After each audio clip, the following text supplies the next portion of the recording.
నమస్తే. చాలా దురదృష్టం. ఇవాళ పొన్నూరు నియోజకవర్గానికి చెందినటువంటి మన్నవ గ్రామ సర్పంచ్ మీద తెలుగుదేశం గూండాలు పాశవికంగా దాడి చేశారు. మారణాయుధాలతో దాడి చేసి విచక్షణ రహితంగా ఆయన కొట్టారు. ప్రాణాపాయ స్థితిలో పెట్టి చనిపోయాళ్ళే అని వెళ్ళిపోయారు. చాలా దురదృష్టకరమైనటువంటి సంఘటన. ఆ తర్వాత ఆయనకి ఫస్ట్ ఎయిడ్ చేశారు. అక్కడ ఆయన పరిస్థితి బాగోలేదనే ఉద్దేశంతో అక్కడి నుంచి గుంటూరుకు తరలించారు. గుంటూరు ప్రైవేటు ఆసుపత్రిలో చికిత్స పొందుతున్నటువంటి క్రమంలో మేమందరం వెళ్ళి పరామర్శించి వచ్చాం. ఆ నియోజకవర్గపు ఇన్ఛార్జ్ మురళి, లేళ్ళ అప్పిరెడ్డి గారు, వేణుగోపాల్ రెడ్డి, నేను వెళ్ళి పరామర్శించి రావడం జరిగింది. వైద్యులు ఎంఆర్ఐ స్కానింగ్ తీసి అతని పరిస్థితి చాలా ప్రమాదంగా ఉందనేటువంటి మాట చెప్పారు. 48 గంటలు గడిస్తే తప్ప చెప్పలేమని వారు అన్నప్పుడు చాలా బాధ కలిగింది. ఈ సందర్భంగా ఒక విషయాన్ని నేను చెప్పదలుచుకున్నాను. మన్నవ సర్పంచ్ అయిన నాగమల్లేశ్వరరావు వైఎస్ఆర్ కాంగ్రెస్ పార్టీకి చెందినటువంటి సిన్సియర్ నాయకుడు. ఆయన మీద ఎన్నికలు అయిపోయిన దగ్గర నుంచి దాడి చేసి హతమార్చాలనేటువంటి కుట్ర జరుగుతుందనే విషయం చాలా బహిర్గతమైనటువంటి రహస్యం. దాని మీద చాలా జాగ్రత్తగా ఉంటున్నాడు. కానీ ఇవాళ తొట్టెంపూడి అడ్డ రోడ్డు దగ్గర ఒక టీ స్టాల్లో టీ తాగుతున్న సమయాన్ని గమనించి దుండగులు ఆయన మీద దాడి చేశారు. దాడి చేసి విచక్షణ రహితంగా కొట్టారు. ఇక్కడ ఒక విషయాన్ని మీకు చెప్పాలి. ఏ టీ స్టాల్ అయితే టీ తాగుతున్నాడో అక్కడ ఒక సీసీ కెమెరా ఉంది.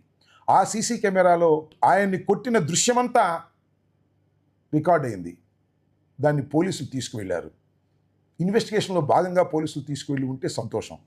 లేదంటే సాక్ష్యాధారాలను రూపుమాపేందుకు అక్కడ ఉన్న స్థానిక నాయకత్వం యొక్క ప్రోద్బలంతో దాన్ని అణిచేయాలని తీసుకుంటే మాత్రం చాలా దురదృష్టకరం. అయితే ఇక్కడ ఒక విషయాన్ని కూడా చెప్పాలి. పోలీసు వారు తీసుకువెళ్ళే లోపే ఆ సీసీ కెమెరాలో నిక్షిప్తమైనటువంటి దృశ్యాలు వైరల్ అయ్యాయి.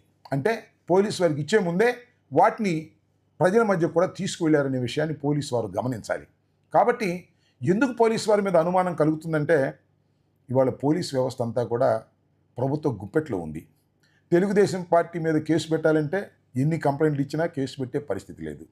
వైసీపీ మీద కేసు పెట్టాలంటే చిన్న కంప్లైంట్ చాలు, కేసు పెట్టేసి లోపలేసేసి బెయిల్ రాకుండా చేసే ప్రయత్నం చేస్తున్నారు. ఇంతటి దుర్మార్గమైనటువంటి దాడి జరిగిన తర్వాత మీరు కేసు పెట్టి వారిని శిక్షించేటటువంటి క్రమంలో మీరు ఇన్వెస్టిగేషన్ చేయకోకుండా తొక్కివేయాలని ప్రయత్నం చేస్తే మాత్రం సమాజం క్షమించదు పోలీసు వారు అనే విషయాన్ని కూడా ఈ సందర్భంగా నేను చెప్పదలుచుకున్నా. మీరేమీ యాక్షన్ తీసుకోలేదనుకోండి, ఒక నిస్పృహ, నిరుత్సాహం, ప్రతీకార దాడులు చేయాలనే కోరిక ఇలాంటి ప్రజల్లో పెరుగుతాయనే విషయాన్ని మీరు దయచేసి మర్చిపోవద్దు. కాబట్టి నేను ఈ సందర్భంగా చెప్పదలుచుకున్నది ఏమిటంటే పోలీస్ యంత్రాంగం ఈ కేసును చాలా సీరియస్గా తీసుకొని నాగమల్లేశ్వరరావు మీద జరిగినటువంటి దాడిని మీరు సక్రమమైన రీతిలో ఇన్వెస్టిగేషన్ చేయాల్సినటువంటి అవసరం ఉంటుందని ఈ సందర్భంగా నేను చెప్పదలుచుకున్నాను. నాగమల్లేశ్వరరావు ఒక రాజకీయ చరిత్ర కలిగినటువంటి కుటుంబం నుంచి వచ్చినటువంటి వ్యక్తి. మన్నవ గ్రామంలో ఆయన అన్నగారైనటువంటి బొనిగన వేణుప్రసాద్ ఇంతకు ముందు ఎంపీపీగా చేశారు. అంతేకాదు మొన్న మార్కెట్ యార్డ్ చైర్మన్గా కూడా చేశారు.